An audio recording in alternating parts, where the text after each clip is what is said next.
নির্বাচন সামনে রেখে জামায়াতের সঙ্গে আসন সমঝোতা করতে গিয়ে সংকটে পড়েছে জাতীয় নাগরিক পার্টি এনসিপি।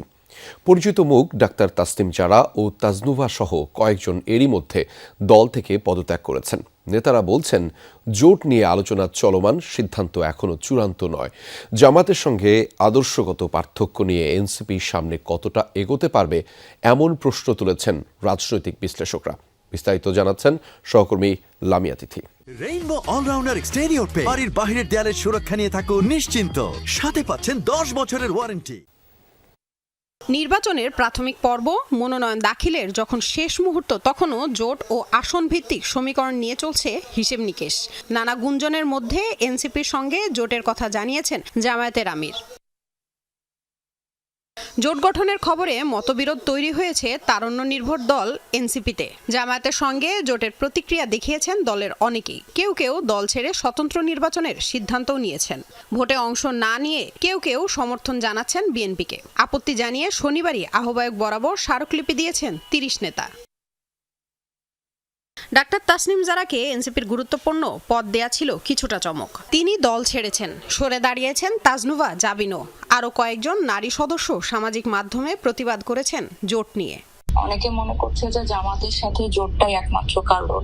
আসলে জামাতের সাথে জোটটা না, জামাতের সাথে যে প্রক্রিয়ায় জোটটা হয়েছে, এটা আমি অনেকটা মনে করি যে এই প্রক্রিয়াটা আগে থেকেই পরিকল্পিত ছিল। এভাবেই প্ল্যান করে এটাকে এতটুকু নিয়ে আসা হয়েছে। প্রথম দফাই এনসিপি নিজের সক্রিয়তাটা প্রতিষ্ঠা না করে জামাতের সাথে জোট করলে এনসিপিকে আর আলাদা করা যাবে না। এটা যদি 5 বছর পর একটা রাজনৈতিক কৌশল হিসেবে জোট হতো, তখন এটা হতো। তবে এনসিপির নেতারা বলতে চাচ্ছেন, যারা ছেড়ে যাচ্ছেন তারা নিজস্ব অবস্থান থেকে সিদ্ধান্ত নিচ্ছেন। দল মতামতের ভিত্তিতেই জোটের বিষয়টি বিবেচনা করছে। আমাদের যে কারো না কারোর সাথে জোট হবে, এই আলোচনাটা অনেকদিন ধরেই চলছিল এবং শেষ পর্যায়ে এসে এখানে সিদ্ধান্ত নিয়েছেন এবং তারা তাদেরকে দল প্রার্থী করেছে।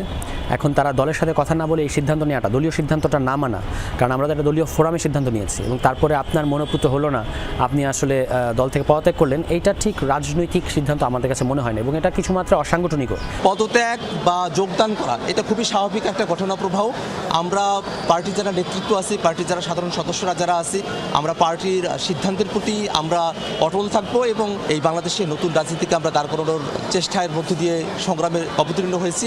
আমরা সকলে ঐক্যবদ্ধ থেকে আমাদের চেষ্টাকে সফল করব। এর আগে এবি পার্টি ও রাষ্ট্র সংস্কার আন্দোলনের সঙ্গে জোট গঠন করেছিল এনসিপি। প্রশ্ন, ওই জোটের তাহলে হবে কি?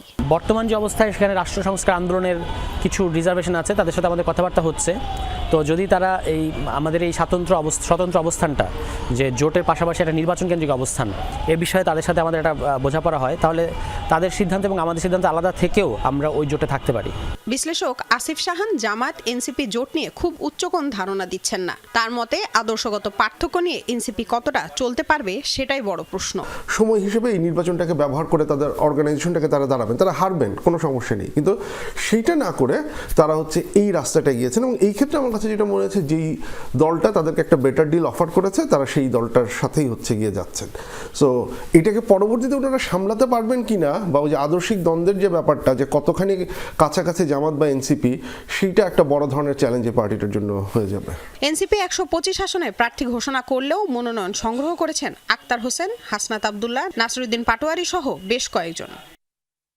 লামিয়া তিথি, যমুনা নিউজ, ঢাকা।